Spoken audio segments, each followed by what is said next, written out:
Luck shone on Lewis Hamilton as he returned to the top of the Formula One Drivers' Championship Sunday with victory at the Azerbaijan Grand Prix.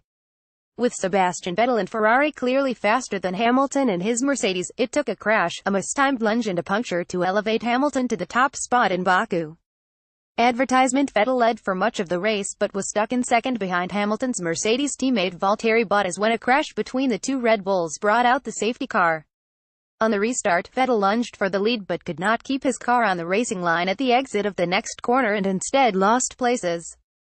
Soon afterward, Bottas' right rear tire picked up a puncture, ending his race and elevating Hamilton to first. "Very mixed emotions from today," Hamilton said. He was late to the podium celebrations because he went to speak with Bottas, who deserved the win. "I wouldn't have got by him in those laps if he hadn't had that tire blowout," Hamilton added. Despite taking the standings lead for the first time this season, Hamilton said the win didn't mark a turning point in the fight with Vettel and Ferrari. "I think Ferrari still have the upper hand," he said. "This year, they've really outperformed us most of the time. We've been able to just hold on to them in the race, but our qualifying pace isn't up to theirs." Ferrari's Kimi Räikkönen claimed second place after having dropped to 14th following an early collision, but said he wasn't satisfied with his drive and he had struggled to get the best out of the Ferrari. Sergio Perez overtook Vettel after his mistake on the restart, and held off the four-time world champion to claim third place. It was his and Force India's first podium since 2016. "It was a roller coaster of a race," Perez said. "The last 2 laps, they were the best 2 laps of my life." The two Red Bulls driven by Max Verstappen and Daniel Ricciardo battled all race for 4th place.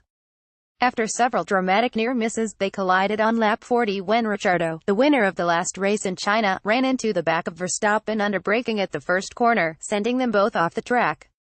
Bottas had been left in the lead when first Hamilton, then Vettel, stopped for fresh tires. He would have had to stop soon but for the Red Bull crash, which allowed Bottas to pit and keep the lead.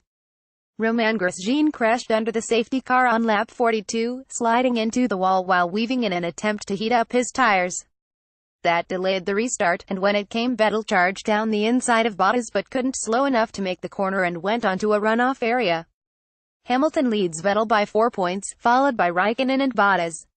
Ricciardo's second retirement this season leaves him 4th, 33 points off the lead. The Australian has said he could leave Red Bull next season in search of a car capable of challenging for the title. After a start in cool, windy conditions that made it hard to get enough grip, the safety car was out almost immediately on lap 1 as several cars collided in the middle of the pack. Sergei Sirotkin ran into the back of Perez, causing contact between several other cars. That in turn left Sirotkin out of the race and Fernando Alonso limping back to the pits with 2 punctures. Advertisement: The drama continued at the next turn, where Raikkonen's aggressive lunge at Force India's Esteban Ocon plunged Ocon into the wall and out of the race. Raikkonen needed to pit for a new nose and his chances of a podium finish appeared over. Renault's Carlos Sainz and Nico Hülkenberg briefly stormed past both Red Bulls into 4th and 5th, but Sainz lost his spot when he pitted, while Hülkenberg's race ended with a slide into the wall on lap 11. Vettel was 4th after failing to retake 3rd spot from Perez. Sainz climbed back into 5th thanks to the turmoil ahead of him, claiming Renault's best finish since Vitaly Petrov was 5th in Canada in 2011. Charles Leclerc was a career-best 6th for Sauber. The McLarens of Alonso and Stoffel Vandoorne were 7th and 9th, sandwiching Lance Stroll's Williams. 10th place for Brendan Hartley in the Toro Rosso was the best result by a New Zealander in F1 since Chris Amon took his final career points in Spain in 1976. Sports at LATimes.com